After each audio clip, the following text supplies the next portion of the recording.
Let's put some man 945 here. Welcome back to another video.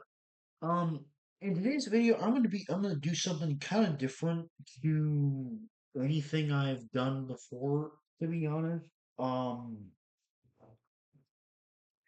and that is this entire video is basically just gonna be rambling, which okay.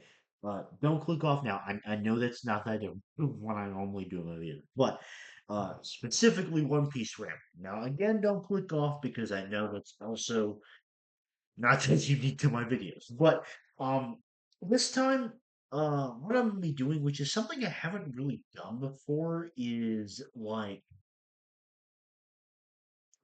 I'm going to be kind of spewing out my entire One Piece headcanon and all the theories I have in one. Just one compiled video that will kind of contain all my thoughts on stuff. At least based on what I've heard. I don't keep up with everything and every new like fucking theory. So I don't know. There might be something else that comes along or that is already existed for a while that I would really agree with that I just don't know about. If that happens, then let me know about it in the comments, and I might do a little bit more research myself and reply to said comment about whether or not I agree with that or not. Um, but I will say, I do have a bit of, at least I would call it credibility, because one of my theories has already been proven correct.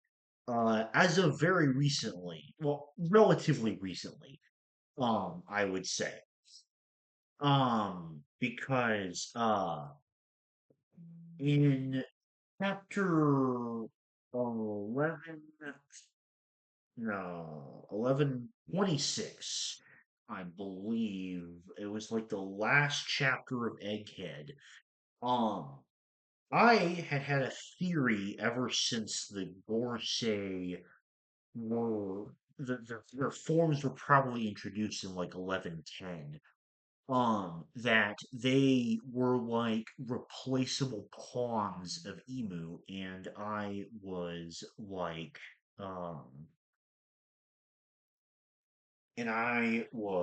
like, um, I was completely correct.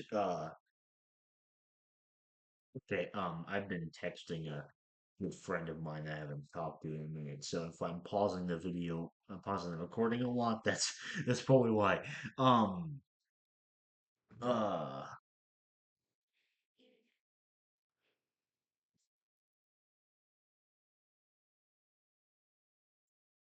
um, let's see.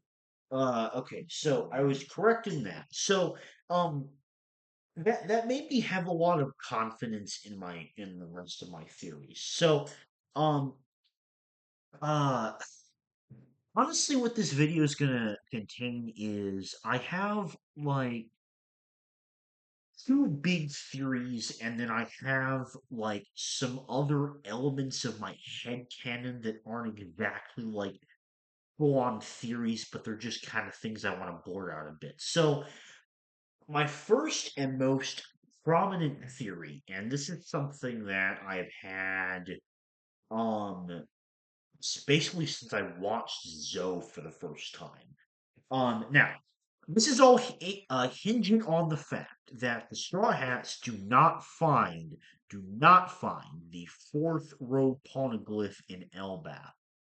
If that does happen, then this theory is completely ruined.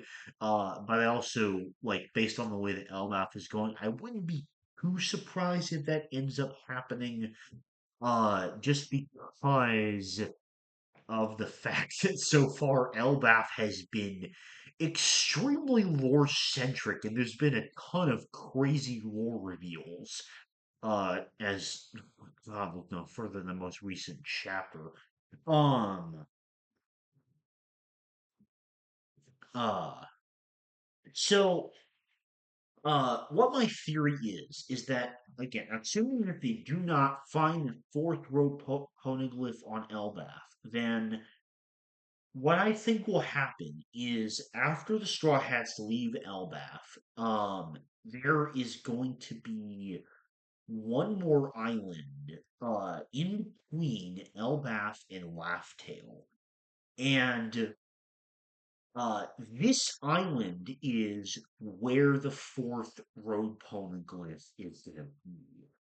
Um, Now, the reason that my evidence for this, it comes from two main points. So the first one is you mentioned Zoe is like after watching Zoe is where this theory had first formed in my mind. And that's because my first major piece of evidence comes from Zoe because when Cat Viper is explaining to Nami how, like in more detail, how the log pose work, um, he mentioned that there is an island, that there is a location that the log poses to, and then beyond that location is Elba. Now, or not now Elba, Laugh-Tail. I'm getting the names confused. Uh, um, so,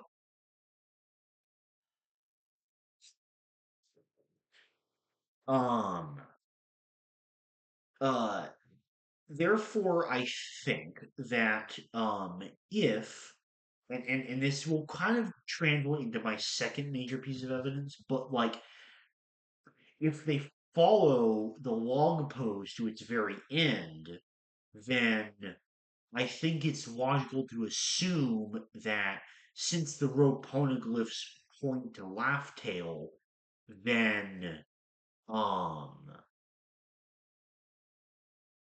uh um then we will like I said, this is rambling because my thoughts are all mixed up right now. Then they can use the fourth rope poneglyph that they found on this island, which the log pose led to get their way to Laugh-Tail. Um, Now my second piece of evidence for this, ignore this entire piece of evidence, if you do not believe in, the, um, I don't remember what the name of it is, but it's the theory that like a lot of One Piece arcs are from the beginning and the end are like inverses of each other. Which I personally put a good amount of stake in as a theory. Um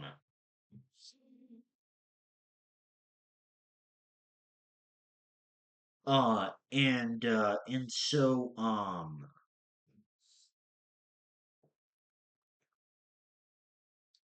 I think that if we're thinking about like oh, what the fuck is it called? Um,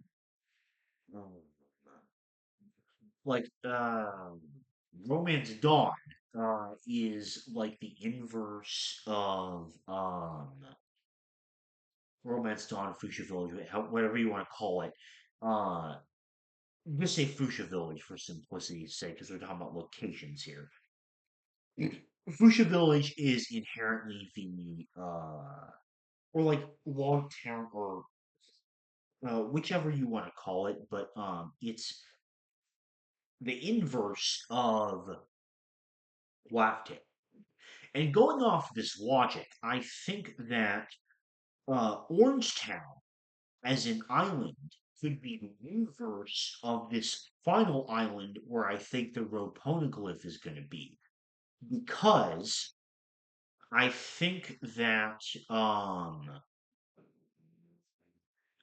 we meet Nami in Orangetown for the first time, and as a result, we also learn for the first time about log poses and maps and these like traditional ideas of navigation in One Piece. And so I think as the inverse of that, then on this final island where the log poses end, it would mean the end of traditional navigation.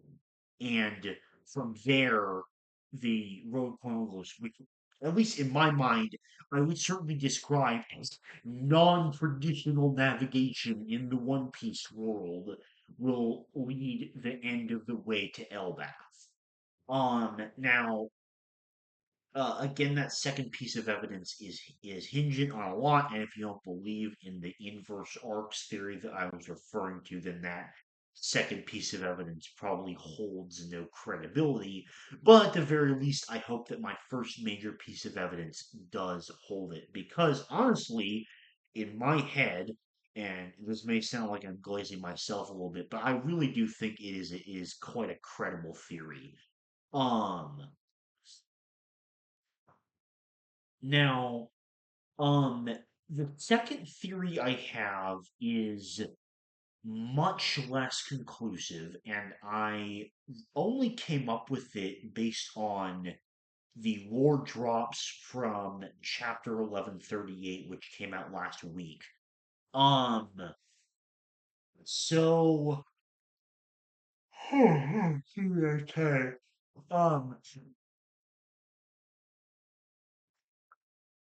Um, so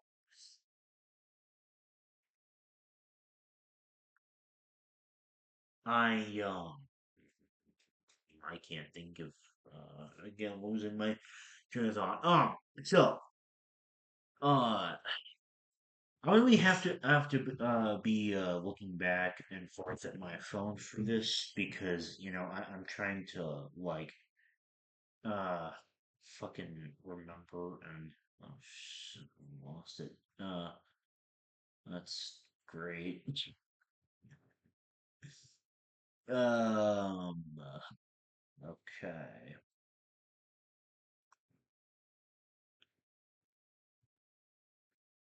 So based off the mural uh that we saw at the very end of chapter 1138. Um so I noticed that there is this common connection between the first two worlds as it's shown on the mural. That the sun god enraged the other gods, and there was the text at the bottom, they could never meet again. And I think the reason for this is because the sun god, and again, I have no idea how this could have possibly happened, but either them or stopped existing or something. They went away. They went bye for some reason. But in their place, they left behind the ancient weapons. Now, this is the flimsiest part of the theory by far. Okay, well, I think Poseidon being the weapon of the sea god, I feel like personally that's a pretty obvious connection that can be made. Um, now Pluton, I think this may be the god of the earth, and the reason I say this is because it is a massive warship that could drastically change the landscape of islands. And where do we find it buried? It was deep underground in Wano, so therefore on land, deep in the earth, yada yada. Um, and it could change the landscape of islands. Now this one here is by far the flimsiest connection, and it really makes me feel like this entire theory is pretty shaky, especially based on other stuff that I've seen from the mirror, which I'll get into it in a minute because I do have thoughts on it. But I think that maybe Uranus is the giant ass laser that destroyed Lelusia, and uh so like if that's the case, which I have thought for quite a while that Uranus is the giant laser powered by the mother flame that destroyed Lelusia. Um so if that's the case, then like how Uranus is named God of the Sky and Heavens, this laser comes down from the sky and causes mass destruction. Also, um, uh, Skypiea had forest, so the god of the forest being linked to Uranus because of that reason, and it's in the sky and stuff like that. Oh man, even just saying it out loud, I feel like this is just it is so fucking flimsy. Uh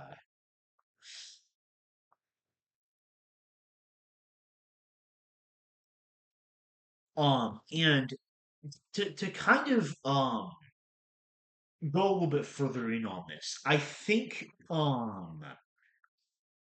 the relationship between the sun god and the weapons, I think that the whole idea is that the ancient weapons are essentially the last vestiges of their rage against the sun god incarnate in physical form.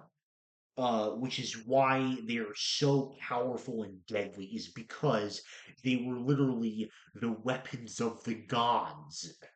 Uh, uh,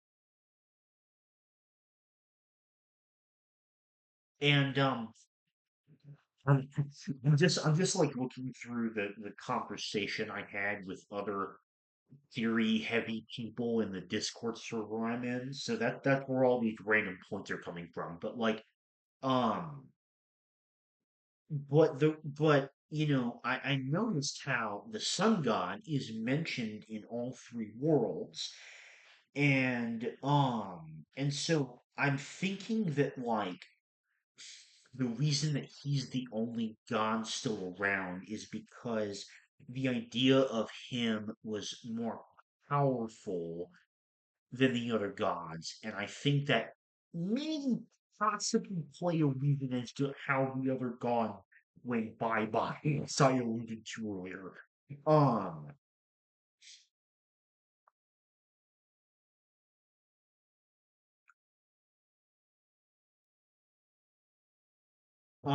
and then, someone else suggested something which I kind of wanted to add on to as like my own personal motivations.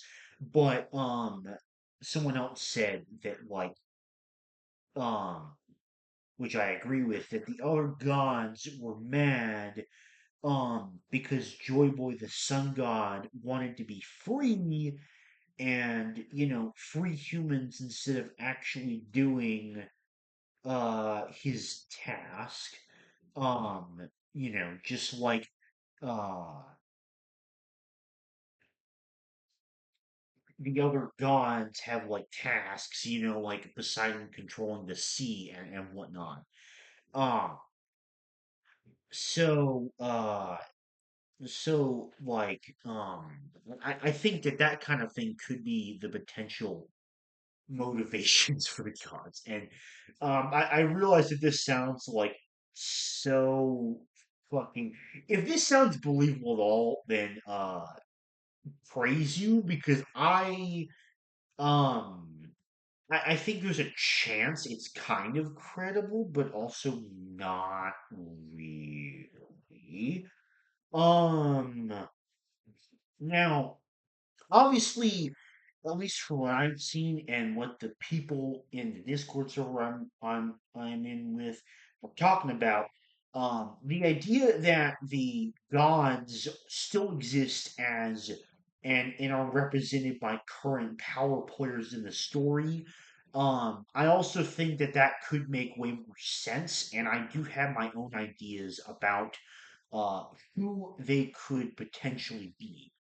Um, Now, Water God, I have no clue. Like maybe it's Shirahoshi, but I did have an idea um about to see if I can find it. So, I had an idea about why the Water God might have possibly been enraged.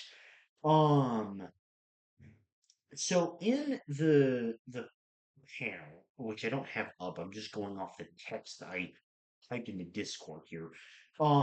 Humanity ascended to divinity. So either humans on land ascended and became celestial dragons, or they came up from underwater onto land, and that causes a separation between fishmen and humans. Or it could be both, honestly, because I think both of those sound like um possible things, and this is could be why um in the poneglyph that Robin finds in Fishman Island, that that could be why it talks about Joy Boy's apology. Um, so that's like my reasoning for why the sun god might be enraged, but I still do not have a clear idea on who I think the sun god could be.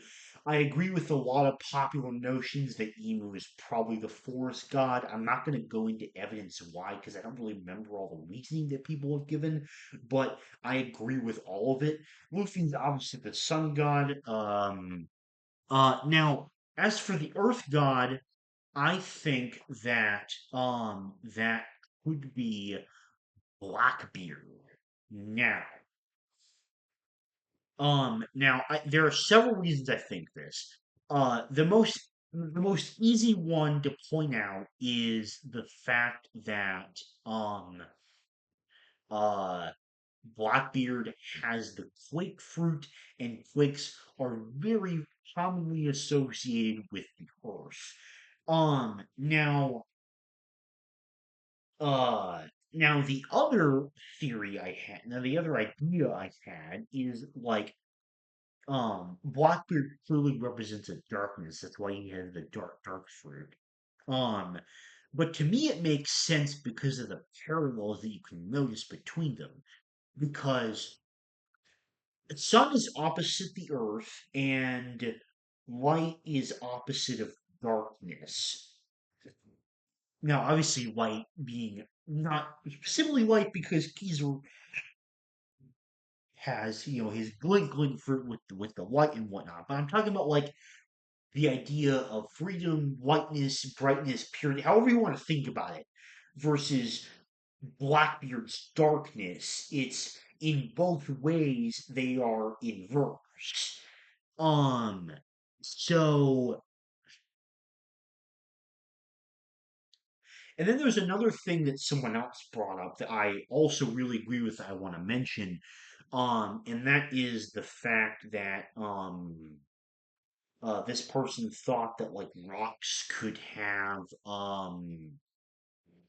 the earth fruit and the way that like Oda names things. And I think that this also supports my theory because I'm also personally a fan of the idea that rocks and Blackbeard are related. I think there's a lot of convincing evidence for that.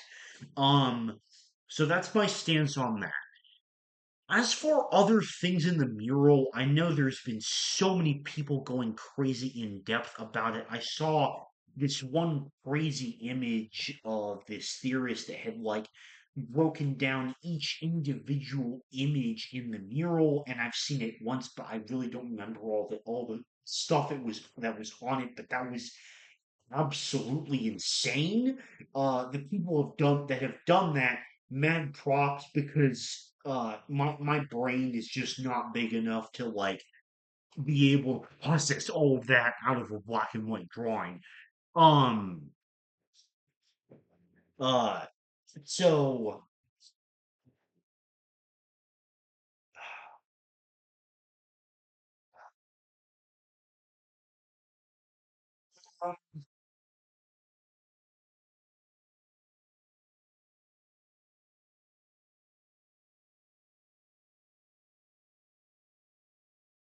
so that kind of rounds up the major theories I had.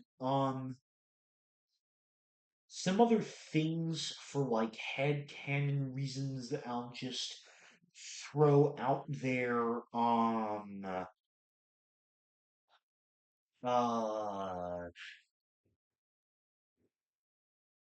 Uh, Speaking of Blackbeard, I think he'll get a third devil fruit. That's just a part of my head canon has been for quite a while.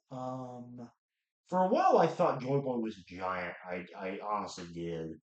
Um hmm,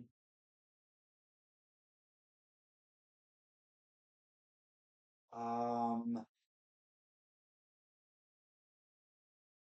yeah, no, I can't think of anything else. Okay. So there was actually one more thing I wanted to mention with regards to my first theory, which I meant to mention earlier, but it just kind of slipped my mind at a little while ago. Um, but I'm sure some people may be wondering, what do I think about the man with the burn scar? So and the whole thing that we learned about the end of Wano, that like the man with the burn scar is the key to the last road poneglyph. So my thinking is either obviously Scott Gabon is revealed to be the man that was waiting on Elbath. We do not know for sure as of yet. At least I don't believe there's been anything confirmed in like spoilers for 1139 or anything. I could be wrong about that, but um about like uh it has not been confirmed. I'm pretty darn sure that like about like whether or not Scott Gabon is the man with the burn scar or if it's someone else. Um I think it could be, and it also could not be. I think if it is, then I think that I would say to support my own theory that Scupper Gabon, his guidance as the man with the burn scar would be to guide to the island that I had referred to. Um, um,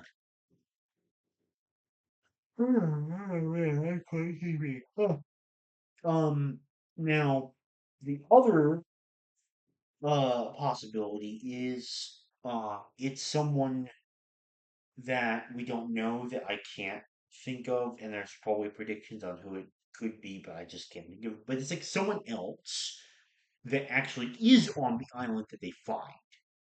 Um, so that's how I would incorporate that idea into my first theory.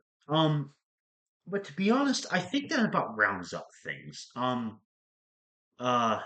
maybe I forgot some things from my head canon, but like, the main thing I wanted to talk about was like the two theories and whatnot, and obviously the mural, which is so peak in the most recent chapter. It's just like that is the craziest fucking war drop we have gotten in a long time with One Piece, and it is fucking insane. Um, but like I said near the beginning of the video, if there is any theory that you've heard about that you want to know my opinion on, or you have questions about some part of theory or headcanon that I mentioned in this video, leave a comment down below and I will reply with an answer about it or my opinion on said theories that I might have not covered in this video. or just like my opinion on various things with the murals because it was just some crazy shit.